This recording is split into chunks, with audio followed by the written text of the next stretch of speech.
541, we've had quite a few 4th of July celebrations in the past few days, but chances are tomorrow is the day that you'll probably find yourself crossing paths with personal fireworks. Yeah, 7 Action News reporter Matthew Smith is talking about what all parents should know. Matthew, of course, there's always a risk, but the experts say you should be taking the right steps if you choose to, set off your own fireworks, right?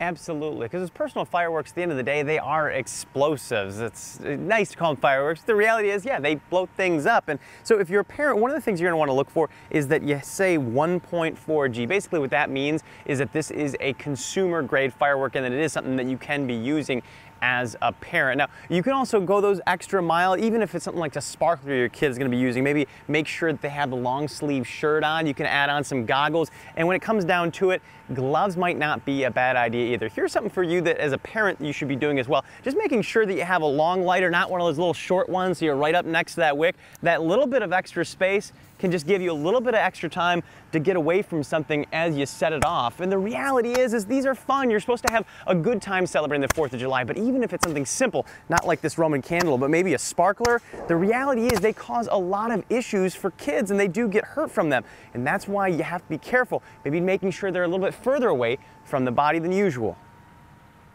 So the further away from the body, the less likely of an injury, the reduced risk.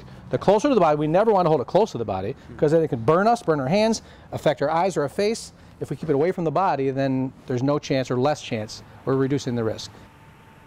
Now here's something else that you should keep in mind. It's more than likely you're going to find at least one dud. So one thing that you can do is soak it down for a good amount of time if you do in fact think that it's a dud, because a dud doesn't always necessarily mean that it's never going to go off. It just means that it isn't going to go off for you when you want it to. And then don't pick it up with your hands even if it is soaked. Using a nice little shovel should be able to help you get it where you need to go and put it right on in to that water so you make sure that it doesn't set off. Always pointing it away from everybody that's going to be near you, especially your camera guy Marlon that you really don't want to blow an eye out on or launch a firework at.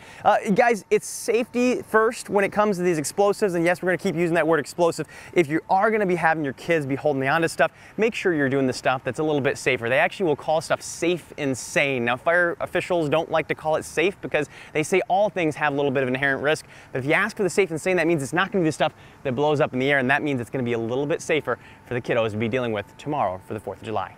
Hey, we're live in Southfield. Matthew Smith, 7 Action News. Yeah, great information. Thank you, Matthew, for all the reminders there. Something to keep in mind for everybody. Absolutely. It's very important. Safety first. Got to stay alert.